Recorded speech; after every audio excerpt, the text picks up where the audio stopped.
در 17% مسجدهای روسیه تاجیکان امام خطیب انتخاب شده، اکثر نمازگزاران نیز مهاجران کاری تاجیک بودند.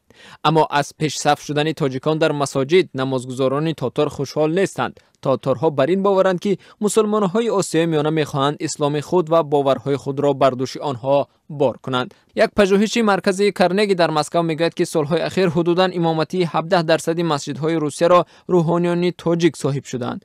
الکسی مالاشنکو تحلیلگر مسائل دین و مذهب که این پژوهش را یک جای با کارمندان مرکز انجام داده است، روز 31 ایول در صحبت با رادیو آزادی در این رابطه گفت: در منطقه پاولژی و اورال روندی به اصطلاح تاجیک شوی مسجدها در جریان است. این حالت اهالی مسلمان محلی مخصوصا تاتارها را ناراحت کرده است، تا حدی که آنها از نمازگزاری در مساجدی که خطیبش تاجیک است خودداری میکنند. ریشه این ناراحتی از یک سو در این است که هرچند تاتارهای محلی مسلمان‌های سنی هستند، اما محافظه‌کار نیستند و شیوه‌های دینداری را با ارزش‌های دنیوی کنار هم آوردند. از این رو آنها به دینداری مهاجران کاری و امام‌های آنها با نظر شبهه می‌نگرند.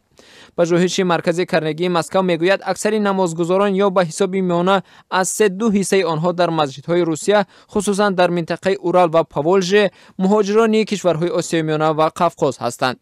مسجد برای اکثر مهاجران کاری تاجیکستان در روسیه بجز از مکان عبادت همچون جای همایش، گفتگو و شنیدن موعظه است. بیشتر آنها وقت، سرمایه و شرایط رفتن به مکانهای فرهنگی و تفریحی به مثل تئاتر، کینو و سیرک و موزه را ندارند و مسجد یگانه مکان دسترس باقی میماند.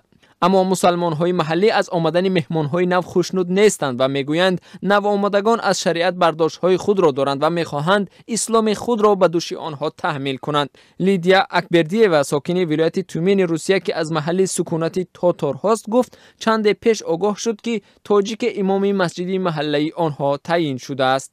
وی میگوید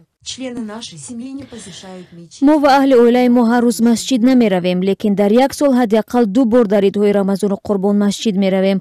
ما زنها نیز در مسجد نماز می گذاشتیم. این بار در عید رمضان مثل هر وقت مسجد رفتم، اما مرا راه ندادند. مسجد پر از مهاجران کشورهای آسیای میانه بود.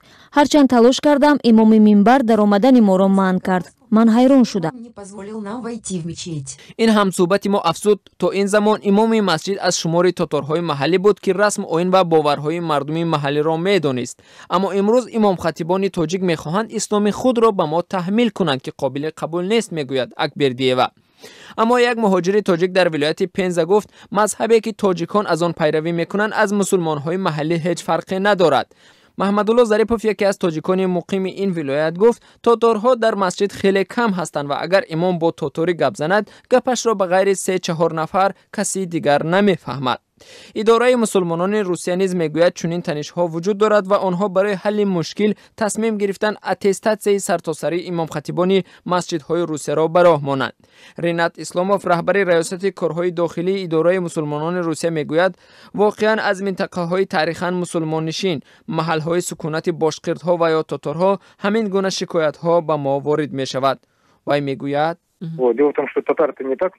لیکن اصلی مسئله در آن است که خودی تاتارها کمتر به مسجد می روند. برعکس شمار نمازگزاران از حساب تاجیکان و ملت‌های دیگر آسیای میانه زیاد است. از این رو بسیاری از امامان از حساب تاجیکان و یا ملت‌های دیگر انتخاب شدند که نمازگزاران زیاد دارد.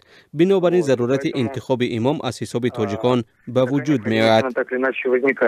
اسلاموف افزود حالا اداره مسلمانان روسیه در سرتاسر کشور شیوه نوی انتخاب و تصدیق امام خطیبان را روی دست گرفته است که سنجش دانش دینی خطیبان را قبل از تصدیق شدن در این سمت در نظر دارد. مقامات تاجیک از مذهبی شدن مهاجران کاری تاجیک در روسیه خوشنود نیستند.